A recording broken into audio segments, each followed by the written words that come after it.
It's come from both my experience of networking over the last couple of years myself. I'd never really done it prior to that time. Having done some networking training and then seen some gaps in that training and trying to bring something of what I take into businesses and how that's relevant to both what we do in networking, but also any business meeting. So it's something I take into my one-on-one coaching work, but also when I'm working with teams and businesses. Write this date down, January the 25th. For either you or people you know, I'm going to be doing a full day on what we're going to look at today that give you an introduction to at the Grovefield Hotel in Burnham.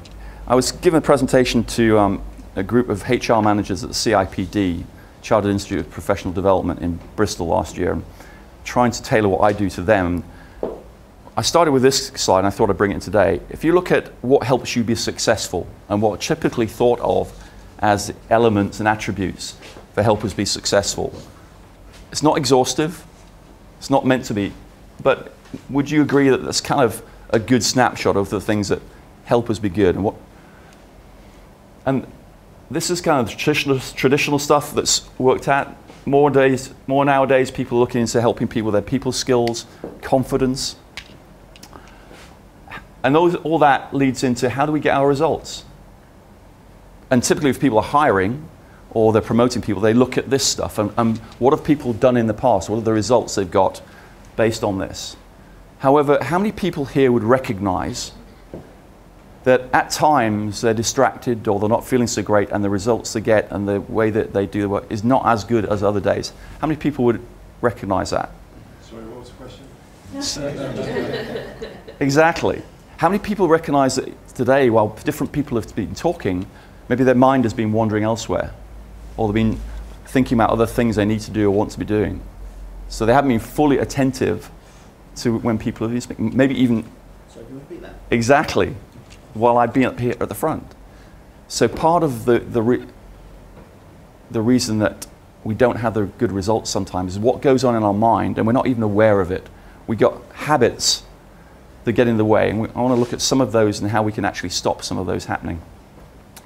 Especially if any of you felt uncomfortable as Mark was kind of going around the table and not knowing who's going to be jumped on next, and you want to know what's going to be, is it going to be me, and what am I going to say? So oftentimes we're making stuff difficult for ourselves without even realizing it. And underneath all this, so we have good days and maybe not so good days, but there's something going on in our mind, and that's what we'll look at today. So as you look around the room, if you look around the room right now, I don't know if you recognize any characters on there that kind of are similar into the people in this room. Or maybe it might remind you of some of the characters you might see when you go into a different room. We don't have to say who you think is who. That's not what today's about. But hopefully this isn't you when you walk into that room of people you don't know. It could possibly be on the inside actually that you're not feeling comfortable, or you don't know how many people will go into a room or maybe even a party and think, can't relate to them, I've got nothing in common with them. So we're making judgments, we're making assessments of people based on the stuff that we're comfortable with and maybe people that are opposite to us or different to us. And anytime we do that, it's going to get in the way of how comfortable we feel and how effective we can be. So we're going to look at what are some of the shields that get in the way. Some of them are maybe we can kind of peek out from behind, and other times we just close off. I mean, you might be able to relate to some people. They go into a room or they're in a meeting, they're there physically, but actually you can't get to them. You can't connect with them. So often we'll have a lot of stuff going on. And that's what we're going to look at. Start to look at what is some of that stuff that's going on inside us that gets in the way. At the heart of every single one of us, and hopefully every one of you will have had the experience where you've had those days when you're at your best. Anyone here not had a day like that? So when you're at your best, how are you feeling? What's that experience like for you? And energizing? Confident? Fulfilled. Everything seems to go right. That relief, everything's going. Everything's right. No problems. No big deal. So we have those experiences, but there are other days when that doesn't seem to show up. Yeah. So what we need to do is learn. Well, how do I get back to that place of being at my best more consistently, so it's effortless remember I talked about acting confident. If we just get back all that stuff out of our mind and just get really focused in the moment, we both perform better and we'll just tap into our natural confidence anyway. And that will have a big shift on the experience we have in networking. And what I'm going to do in this day is actually go into this a whole lot deeper so you understand how to develop that capability. So it will help you in any meeting or anything else you're doing. But I wanted to give you a kind of framework, so also about how to maybe engage with the process of a conversation, but also this comes from the area around difficult conversations. So how do you make a challenging conversation out of a really difficult conversation?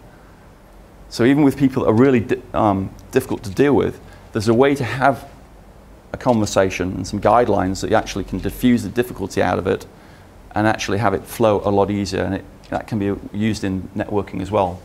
So say, here's a crowd, a little bit friendlier, more personable than the first one we showed. And maybe you pick out a person that you want to speak to, or maybe a different person over here.